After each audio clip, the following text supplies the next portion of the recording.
चलिए शुरू करते हैं। सेट नंबर हिस्ट्री का 5 है। चलिए शुरू करते हैं। एसएनसीईआरटी का चल रहा है, आप ज़रूर देख लीजिएगा।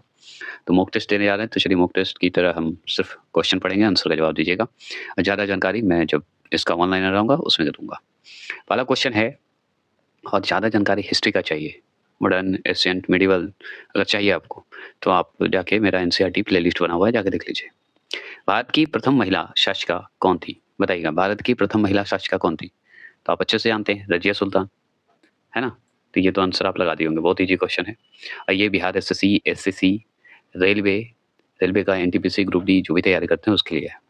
और बीपीएससी के लिए 30 नंबर का जो होता है उसके लिए है। दूसरा प्रश्न क्या है कि शिवाजी की राजधानी कौन-सी थी? बताइएगा। और कोई भी एग्ज़ाम का, या यूपी पुलिस हो या बिहार पुलिस का हो या कोई भी स्टेट का पुलिस का हो, सब में काम आएगा। शिवाजी की राजधानी कौन-सी थी? बताइए। ये दोबारा क्वेश्चन पूछा है। रायगढ़ का नाम सुने होंगे, है ना? रायगढ़। चलिए तीसरा प्रश्न है आपके पास। तीसरा प्रश्न है, तैमूर ने किस सुल्तान के शासनकाल में भारत पर आक्रमण किया था? बताइएगा।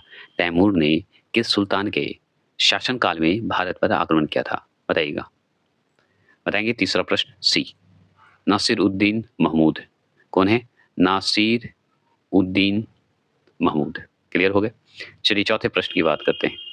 चौथा प्रश्न क्या है कि अमीर खुसरो किस सुल्तान का दरबारी कवि था?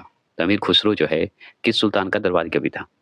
बताइएगा। तो ये सी, अलाउद्दीन खिलजी का दरबारी कवि था। ये अमीर खुसरो का नाम सुने ही हैं आप। पांचवा प्रश्न है कि नादिर शाह ने किसके शासनकाल में भारत पर आक्रमण किया था? तो देखिए, नादिर शाह ने किसके शासनकाल में आक्रमण किया था भारत पे? मुगल वंशी था उस समय। बताइएगा। मोहम्मद शाह के, है ना? मोहम्मद शाह के शासनकाल में, याद रखना है। और नादिर शाह ही लूट के ले गया था मयूर शासन को, है ना? जो कि हम सेट 4 में पढ़े हैं इसके बारे में। देखिए, छठा प्रश्न क्या है कि प्रांतीय स्वायत्तता किस एक्ट के द्वारा स्थापित हुआ था? मतलब किस एक्ट के द्वारा जो है स्थापित हुई थी? बताइएगा। छठा प्रश्न का जवाब देंगे तो ए है, 1935 का एक्ट आया था, जो कि गवर्नमेंट ऑफ इंडिया एक्ट है ना? जो कि 1935 उसी के तहत ये हुआ था। ये आप जानते हैं, कल भी इसका मॉक टेस्ट किए हैं, 2 क्वेश्चन आए थे इससे। सातवां प्रश्न है कि थानेश्वर के जो हैं वर्धन वंश थे, वर्धन वंश जो हैं, वर्धन वंश का संस्थापक निम्नलिखित में से कौन सा था? बताइएगा। थानेश्वर के वर्धन वंश का संस्थापक जो है, निम्नलिखित में से कौन, बताइए कौन था या कौन सा था? वर्धन वंश का संस्थापक कौन है? बताइए। सातवां प्रश्न सी है, पुष्यभूति। ठीक है ना? कौन है? पुष्यभूति जी हैं वर्धन वंश का संस्थापक, अगर बात करें। आठवां प्रश्न है कि निम्नलिखित में से किस मुस्लिम शासक ने मूल्य नियंत्रण व्यवस्था लागू कराई थी? निम्नलिखित में से किस मुस्लिम शासक ने मूल्य नियंत्रण व्यवस्था लागू कराई थी? आठवां प्रश्न का तो ए, अलाउद्दीन खिलजी ने। नौवां प्रश्न ध्यान से सुनिएगा। मुस्लिम लीग की स्थापना किस समय भारत का वायसराय कौन? मुस्लिम लीग की स्थापना किस समय भारत का वायसराय कौन था, ये बताइए। मिंटो द्वितीय था। ठीक है ना? ये ध्यान रखना है। 10वां प्रश्न, 10वां क्वेश्चन है कि शिवाजी का उत्तराधिकारी कौन था? तो शिवाजी का उत्तराधिकारी कौन होंगे? बताइए। संभाजी होंगे। इनका दूसरा नाम क्या है? कमेंट बॉक्स में जरूर करिएगा, पूछता है। 11वां प्रश्न है कि निम्नलिखित में से किस योजना के अंतर्गत भारत का विभाजन किया गया? तो हम अच्छे से जानते हैं, माउंटबेटन का नाम सुने होंगे, है ना? ठीक है, माउंटबेटन योजना, जो कि सी नंबर दिख रहा होगा आपको। चलिएगा 12वां प्रश्न की बात करते हैं। 12वां क्वेश्चन है कि स्वतंत्रता प्राप्ति के समय भारतीय राष्ट्रीय कांग्रेस का अध्यक्ष कौन था? जब स्वतंत्रता प्राप्ति हो रहा था उस समय भारतीय राष्ट्रीय कांग्रेस के अध्यक्ष कौन था? ये सवाल बहुत बार पूछा हुआ है, तो आप अच्छे से जानते हैं। कृपानी जी का नाम याद आया होगा आपको, है ना? जेबी कृपानी, ये सही है। ठीक है। चलिए 13वां प्रश्न की बात करते हैं। तो धार्मिक साहित्य में शिव का प्रारंभिक स्वरूप है, तो धार्मिक साहित्य में शिव का प्रारंभिक रूप जो है, शुरुआती जो स्वरूप बताया गया है, वो क्या बताया गया है? बताएंगे। तो पशुपति बताया गया है। क्या बताया गया? पशुपति। चलिए 14 प्रश्न की बात करते हैं। 14 प्रश्न है कि रानी दुर्गावती का संबंध निम्नलिखित में से किसके राजघराने से है? तो रानी दुर्गावती का जो संबंध है निम्नलिखित में से किसके राजघराने से है? बताएंगे। बताइए। 14 प्रश्न का जवाब देंगे तो हम ए, छिंदवाड़ा। छिंदवाड़ा याद रखिएगा। 15वां प्रश्न है आपके पास। 15वां प्रश्न क्या है कि सरदार वल्लभ भाई पटेल के नेतृत्व में वर्दोली आंदोलन बारदोली जो आंदोलन हुआ कब हुआ था? तो एक एक सवाल ऐसा भी बना कि बारदोली आंदोलन के नेतृत्व कौन कर रहे थे? तो सरदार वल्लभ भाई पटेल जी कर रहे थे। अब ये कब हुआ यही तो सवाल है। तो ये है हमारा 1928 में। 1928 में। अब ये 1928 जो है मतलब 1928 जो है वो बताइए क्यों इम्पोर्टेंट है? बारदोली आंदोलन से तो हम जानेंगे, लेकिन आंदोलन हुआ क्यों? अगर ये जानते हैं तो कमेंट बॉक्स में करिएगा। बीपीएससी वाले स्पेशल। चलिएगा 16वां प्रश्न का जवाब दीजिए। 16वां प्रश्न है भारतीय राष्ट्रीय कांग्रेस का अध्यक्ष जो है निर्वाचित होने वाला प्रथम यूरोपीय था। तो भारतीय राष्ट्रीय कांग्रेस का अगर वीडियो नहीं देखे मेरा तो जाके देख लीजिए। और एक बात ध्यान रखिएगा, भारतीय राष्ट्रीय कांग्रेस के अध्यक्ष जो थे उसमें से प्रथम यूरोपीय पूछ रहा है, कौन था उसका नाम बताइए। तो जॉर्ज यूले का नाम सुने हैं? कहाँ है? ऑप्शन नंबर बी दिख रहा होगा आपको, यही आंसर आपका सही है। 17वां प्रश्न है, निम्नलिखित में से कौन जो है भारतीय राष्ट्रीय कांग्रेस के प्रथम मुस्लिम अध्यक्ष थे? बताइएगा। भारतीय राष्ट्रीय कांग्रेस के प्रथम मुस्लिम अध्यक्ष थे कौन? बताइए। 17वां प्रश्न का जवाब दीजिए। तो सी, हमारे जो प्रथम मुस्लिम अध्यक्ष थे भारतीय राष्ट्रीय कांग्रेस के, जैसे यूरोप के थे जॉर्ज यूले, तो आपको सी नंबर दिख रहा होगा, तैयबजी जी का नाम सुने होंगे। तो बदरुद्दीन तैयबजी ये जो है प्रथम मुस्लिम अध्यक्ष थे। कब बने थे ये कमेंट बॉक्स में कर सकते हैं तो बताइए, नहीं तो मेरा भारतीय राष्ट्रीय कांग्रेस का अगर एनसीईआरटी का पढ़े हुए तो ठीक है, नहीं तो देख लीजिए जाके। 18वां प्रश्न है कि 1854 का वुड डिस्पैच निम्नलिखित में से किससे संबंधित है? तो जैसे ही वुड डिस्पैच की बात होगी, 1854 की बात होगी, 1854 की बात होगी, वैसे ही हम शिक्षा की ओर ध्यान देंगे। ठीक है, तो हम सी नंबर दिख रहा होगा, शिक्षा, है ना, शिक्षा के लिए आया था। 19वां प्रश्न बताइए। 19वां प्रश्न है बौद्ध धर्म के महायान संप्रदाय का संस्थापक नागार्जुन निम्नलिखित में से किस शासक का समकालीन था? नागार्जुन जो थे वो बताइए निम्नलिखित में से कौन ऐसा शासक था जिसके समकालीन थे, जो कि बौद्ध धर्म के जो महायान संप्रदाय है उसके संस्थापक है नागार्जुन जी, है ना। और बताइए उस समय कौन शासक था, किसके समय में थे ये? तो हम अच्छे से जानते हैं। महायान कब हुआ था? कनिष्क के समय, चतुर्थ बौद्ध संगीति के समय हुआ था, है ना, बहुत अच्छे से जानते हैं। तो सी नंबर कनिष्क था। कनिष्क बताइए किस वंश से संबंध रखता है? कमेंट बॉक्स में कर सकते हैं तो करिएगा। ठीक है, चलिए आगे चलें। 20वां प्रश्न है कि निम्नलिखित में से किस गवर्नर जनरल पर ब्रिटिश संसद द्वारा महाभियोग चलाया गया था? और गवर्नर जनरल था जिनकी महाभियोग चला था, उसके बारे में आप जानते हैं, बहुत बार पढ़े भी हैं। तो वारेन हेस्टिंग का नाम सुने होंगे, इसी पे चला था महाभियोग, फिर बाद में ठीक मतलब हट गया था। चलिए 21वां प्रश्न है कि सिखों को एक सैनिक एवं लड़ाकू समुदाय में परिवर्तित करने का श्रेय है? बताइए। तो गुरु हरगोविंद को जाता है। किनको जाता है? गुरु हरगोविंद जी को जाता है। प्रश्न की बात करते हैं तो निम्नलिखित में से किसने उपनिषदों का फारसी में अनुवाद कराया? तो निम्नलिखित में से किसने उपनिषदों का फारसी में अनुवाद करवाया? उनका नाम बताइए, उसका मतलब वो फारसी में जो अनुवाद किया उसका नाम बताइए। तो आप जानते हैं, बहुत अच्छे से जानते हैं, दारा शिकोह का नाम सुने होंगे, जो कि मुगल से ही संबंधित है ना। तो दारा शिकोह ने ही करवाया था। चलिए 23वां प्रश्न है हमारा, चित्तौड़ का कीर्ति स्तंभ, ठीक है, कीर्ति स्तंभ किसके द्वारा निर्मित कराया गया? बहुत बार यह सवाल पूछा है, रिपीट क्वेश्चन है, एनटीपीसी के लिए ज्यादा फेवरेट क्वेश्चन है, बताइए।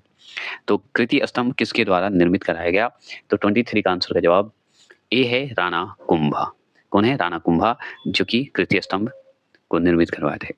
24 क्वेश्चन नंबर 24 क्वेश्चन नंबर है कि पुरंदर की संधि जो कि 1665 छत्रपति शिवाजी और किनके बीच हुई थी? पुरंदर की संधि बताइए, छत्रपति शिवाजी और किनके बीच हुआ था?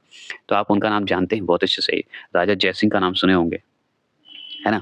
बी नंबर दिख रहा होगा आपको, यही आंसर सही है। 1665 में हुआ था पुरंदर की संधि, ये ध्यान रखना है। 25वां प्रश्न है, किस वायसराय के शासनकाल में दिल्ली दरबार में महारानी विक्टोरिया को कैसरे हिंद की उपाधि से सम्मानित किया गया था? कैसरे ए हिंद की उपाधि से सम्मानित किया गया। 25 का आंसर का जवाब दीजिए। तो ये हैं लॉर्ड लिटन, याद रखिएगा। कौन वायसराय था? तो लॉर्ड लिटन के वायसराय के शासनकाल में। ठीक है, चलिए दिल्ली दरबार में मिला था इनको उपाधि। 26 क्वेश्चन नंबर है कि लॉर्ड वेलेजली ने पेशवाओं के साथ कौन सी सहायक संधि की थी? तो 25वां प्रश्न है आपके पास, 27वां क्वेश्चन क्या है कि द्रविड़ द्रविड़ वैष्णव भक्तों को क्या कहा जाता था? मतलब द्रविड़ वैष्णव भक्त होते थे, उन्हें क्या कहा जाता था? तो अलवार कहते थे, वैष्णव भक्त को अलवार कहा जाता था। ठीक है? जो कि ए दिख रहा होगा और ये आंसर आपका सही है। कोई दिक्कत नहीं। अब शिव के भक्त को क्या कहा जाता था? इस ये दोनों को हटाकर बताइए इन दोनों में, तो आप बहुत अच्छे से जानेंगे, है ना? बताइए नाम क्या है? कमेंट बॉक्स में ज़रूर करिएगा। 28 क्वेश्चन नंबर है कि किस राजा के शासनकाल में अष्टप्रधान मंत्री परिषद हुआ करती थी? मतलब किस राजा के शासनकाल में कौन ऐसा राजा था जिसके समय अष्टप्रधान मंत्री परिषद हुआ करते थे? मतलब 8 मंत्रियों का होता था, समूह होता था, उसी को कहा गया था अष्टप्रधान। बताइएगा। ये मैं एनसीईआरटी में बहुत अच्छे से पढ़ाया हूँ, बताइएगा। 28 का आंसर का जवाब देंगे बी, शिवाजी। शिवाजी के समय में, शिवाजी के शासनकाल में, है ना? 29 क्वेश्चन नंबर है कि अजमेर स्थित 2.5 दिन का झोपड़ा पहले क्या था? अजमेर में स्थित जो 2.5 दिन का झोपड़ा है, पहले क्या था? वहाँ पे क्या था जो कि आज 2.5 दिन का झोपड़ा बन गया वहाँ पे? जो 2.5 दिन के झोपड़ा के नाम से जानते हैं, बताइए कमेंट बॉक्स में बताइए। 29 का आंसर का जवाब देंगे फटाफट। तो डी, संस्कृत विद्यालय था। ये ध्यान रखना है, संस्कृत विद्यालय था। 30वां प्रश्न क्या है? 30वां है कि भक्ति आंदोलन का जन्मदाता किसे माना जाता है? भक्ति आंदोलन का जन्मदाता किसे माना जाता है? बताइए। तो रामानुजाचार्य को माना जाता है ना? चलिए 31वां प्रश्न की बात करते हैं। 31वां प्रश्न है स्वाधीनता हमारा लक्ष्य है, हिंदुत्व हमारा लक्ष्य है और हिंदुत्व ही हमारी यह आकांक्षा पूरी कर सकती है। यह कथन किसका है? बताइए। तो अरविंदो घोष का है, अरविंदो घोष जी का है। आगे चलें। 32 क्वेश्चन नंबर, कलकत्ता से प्रकाशित है उदंत मार्तंड अखबार का प्रकाशन किसने किया था? कलकत्ता से प्रकाशित हुआ था, अखबार हुआ था, प्रकाशन हुआ था जिसे उदंत उदंत मार्तंड नाम है। बताइए कौन किया था? है ना? यही पूछ रहा आपसे 32 का। तो बी, पंडित। तो पंडित जुगल किशोर, बी नंबर दिख रहा होगा, पंडित जुगल किशोर। 33वां प्रश्न क्या है? किस ब्रिटिश जनरल ने झांसी की रानी लक्ष्मीबाई को विद्रोहियों का सर्वोत्तम एवं सबसे बहादुर नेता बताया है? बताइए। तो डी इसका है, सर ह्यूज रोज ने बताया है। ह्यूज, ठीक है, रोज ने बताया है, ये ध्यान रखना है। किसको? झांसी की रानी को। 34 क्वेश्चन नंबर, पेरियार जो है नाम से कौन प्रसिद्ध है? पेरियार के नाम से कौन प्रसिद्ध है? किन्हें कहा जाता है? बताएंगे 34 का। तो सी आप जानते हैं, सी देख रहे होंगे कि रामास्वामी नायकर को कहा जाता था पेरियार, उपाधि है, उपाधि मिला था।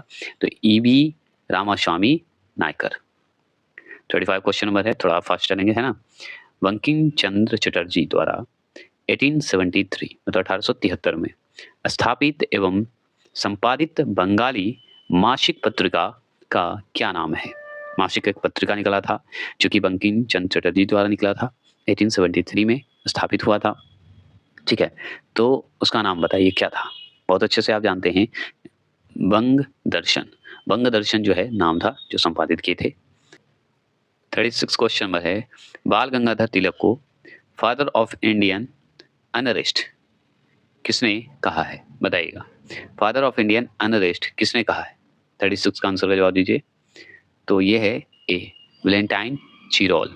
37 क्वेश्चन नंबर है कि कौन क्रांतिकारी आतंकवादी अपने जीवन के अंत में रामकृष्ण मिशन का स्वामी बन गया?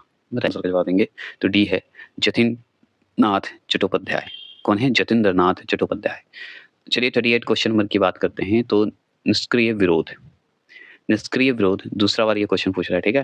निष्क्रिय विरोध के सिद्धांत का जनक कौन है? बताइए। इनके बारे में आप जानते हैं, दोबारा पूछा है, अरविंदो घोष का नाम सुने होंगे। 39 क्वेश्चन नंबर की बात करें, अमृत बाजार पत्रिका के भी नाम सुने हैं, की स्थापना किसने की? दोबारा ये क्वेश्चन पूछ रहा है, तो इंपॉर्टेंट है। शिशिर कुमार घोष का नाम सुने होंगे। चलिए आगे बात करते हैं 40वां प्रश्न। 40वां है कि तमिल पत्रिका कुड्डी अराशु का संस्थापक कौन था? बताइए। एक तमिल पत्रिका था जिसे कुड्डी अराशु कहते हैं, उसका संस्थापक कौन था? ये बताइए, किन्हें माना जाता है? तो डी है ईवी स्वामी नायकर का नाम सुने, जिन्हें पेरियार की उपाधि मिली थी, वही है। 41वां प्रश्न क्या है कि ब्रिटिश सरकार द्वारा मानव बलि बंद किए जाने के प्रयासों के कारण किस जनजाति ने विद्रोह किया? बताइएगा। तो जवाब देंगे तो बी, खोंड एक जनजाति था, विद्रोह कर दिए थे। चलिए 42 क्वेश्चन नंबर, ओराव विद्रोह का नेता कौन था? बताइएगा।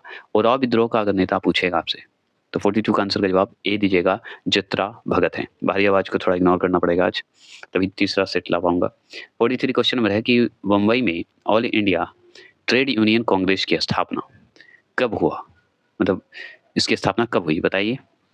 43 का आंसर का जवाब देंगे तो बी होगा, 1925 में होगा, याद रखिएगा। चलिए थोड़ा फास्ट चलते हैं।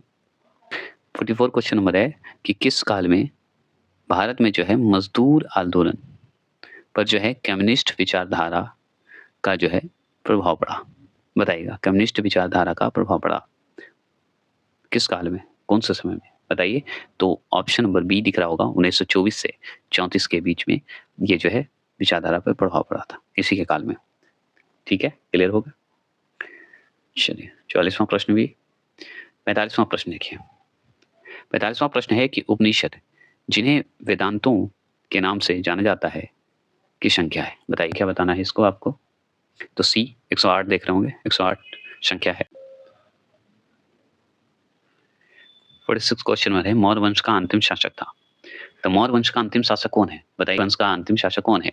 तो बृहदत्त जी हैं, जो कि बी दिख रहा होगा आपको, है ना। और ये सही है।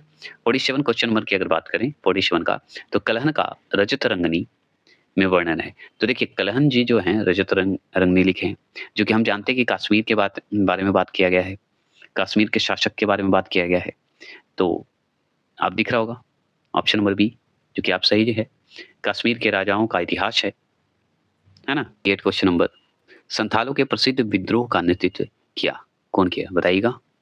तो सी, सिद्धू एवं कान्हू ने किया। सिद्धू एवं कान्हू बोल दीजिए या सिद्धू और कान्हू बोल दीजिए, कोई दिक्कत नहीं है।